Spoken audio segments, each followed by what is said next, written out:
because you get 80% of your news from social media. Therefore, easy to manipulate. No offense. Okay. Yeah. I actually did get a Substack profile recently. Yeah. So I just recently started discovering it. Yeah. And it is great for independent journalism. Yeah. Okay, but now let's get to the next question. I think we all know it. Who is it supposed to work for?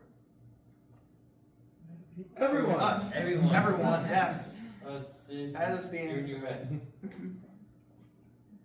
Okay, so some of the challenges, I think a lot of stuff we have already touched base on, is that we need to recognize that the democratic landscape, it's really changed now compared to 50 years ago. Like, I don't know, with technology, with how we are socially and culturally, like everything is so much more different. And even you look at the 60s, when I'm not sure how many people trusted their democracy or believed that their democracy was working, but it's gotten way worse now. Like, what was the percentage? Like 76%? Yeah, it's like 76% of Americans say that our state of democracy right now is not working, which is insane. It fills just this room and only a few of us would argue for it. And it does kind of sound like what we were talking about before, that we're generally a lot more pessimistic towards like what's going on and the direction we're going compared to, I don't know, maybe way back in the past. So as I was saying about technology, it really has outpaced our ability to process information.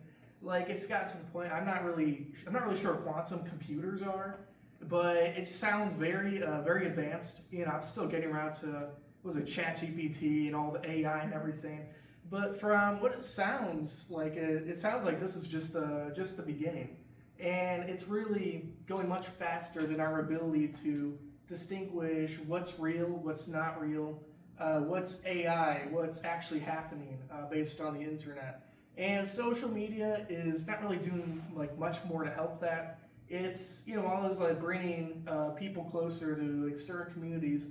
It's still kind of putting us in bubbles and alienating us from a lot of other ideas. And another issue, it's been an issue for a while, but the 24-hour news cycle, if you could believe it, it wasn't always like CNN and Fox, 24 hours nonstop.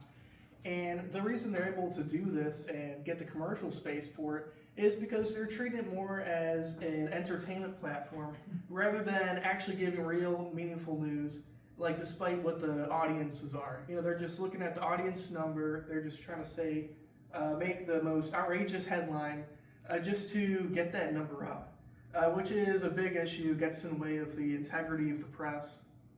And it's not really being seen as a main feature of public education. And this has left a lot of us to not really be prepared to actually participate in our democracy or to really find out what the truth is. So as we were talking about before with the pillars, we've gotten a bunch of examples of how it might be eroding like our current democracy, why a lot of us might be pessimistic. Well, on a federal level, there's been a lot more nationalist rhetoric. We've been talking about the outgroups or giving power to the minority of the people. So these people are getting pushed back for, to get rid of like diversity. Like I know we've been talking about on the news a lot about DEI programs. A lot more people have used speech to talk about how pilots are more likely to do plane crashes because they were DEI hires. Which is like very damaging for the black community and like loses a lot of trust into black individuals who might be in higher up positions like doctors or like anything that might, give you a good paycheck. And on a state level, states have been enacting a lot of anti-protest laws, which really goes against our First Amendment rights. We talk all the time about free speech and assembly, but if people are getting like thrown into, I know Mahmoud Khalil, who was criticized Israel and was part of the pro-Palestine movement in Columbia University. If someone like that is not able to criticize another country without possibly being deported just because he's not like a citizen technically, really it impedes his First Amendment right, and it impedes the amendment right of like a lot of people who aren't technically citizens but are legally residents. And locally, there's a lot of Hispanic people in Elgin, and so it gives you the question of what are the officials in Elgin going to do? Like, what power does the mayor or the city council have? I remember seeing in an article that Illinois actually has a law where local law enforcement can't assist the ICE if they don't have a warrant. But I'm not completely sure if they have to comply with them if they do have a warrant. But that was just something that was passed like 2017, 2018, so not too long ago. But it's just something to remind you like how important these minor changes, how important these state laws we put in like could be for the future. And then for our representative government, on a national level, we've been exerting so much power over independent agencies, and we've been opposing unconstitutional laws through executive orders. I'm not sure how many executive orders were at this, was it this presidential term? I'm sure it's like a good amount, but that's been increasing more and more with each president.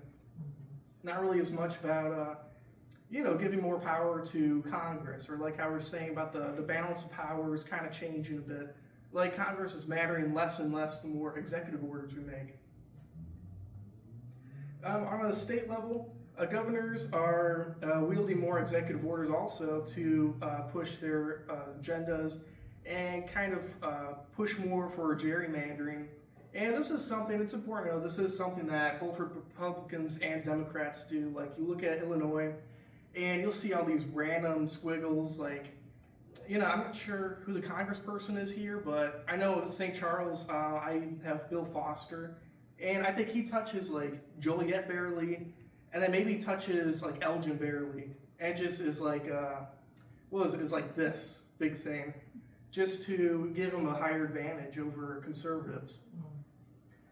At a local level, the voter turnout was only 16% in this recent election.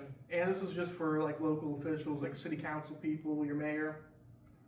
Actually, for DuPage, it was almost 21%. 16 was the last one. So it went from 16 to almost 21. So it was 20 point something. I can't remember. Oh, really? This is the Elgin numbers, though. Oh, just Elgin. Yeah. Oh. Yeah. Well, even like 21%, 16, like this is just so low.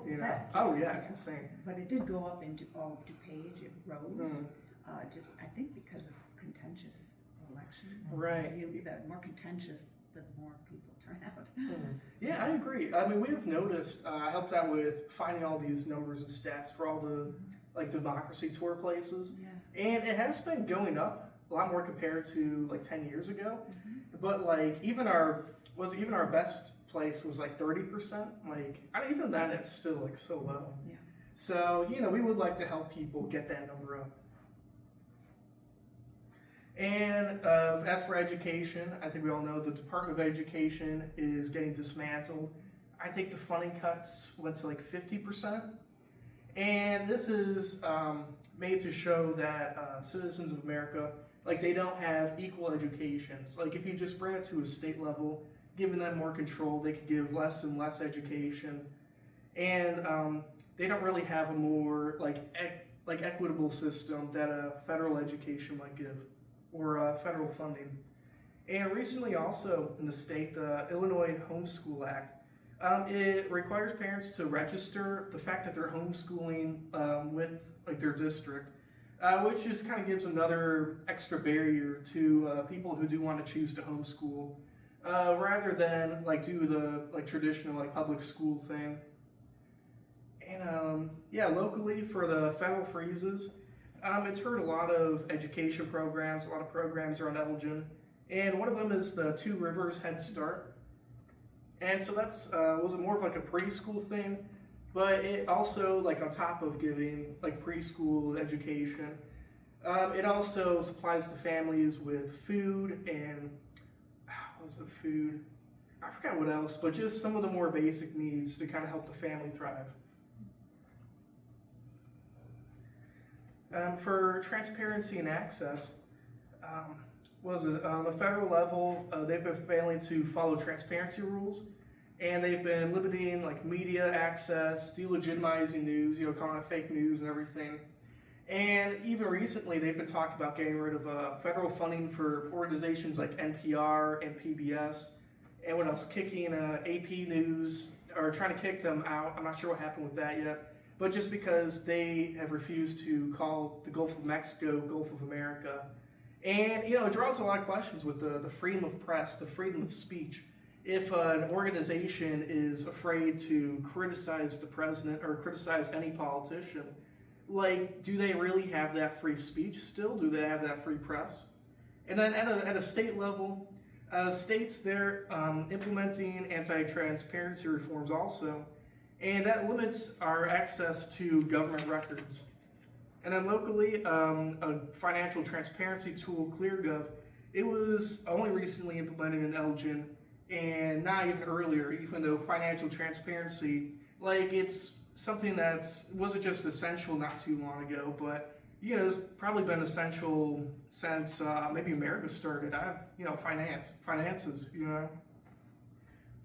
And so I'm going to bring this back to Jack. He's going to be talking about CAC's future, some stuff we're working on, and how we're going to be able to help people out. So thank you, Cole.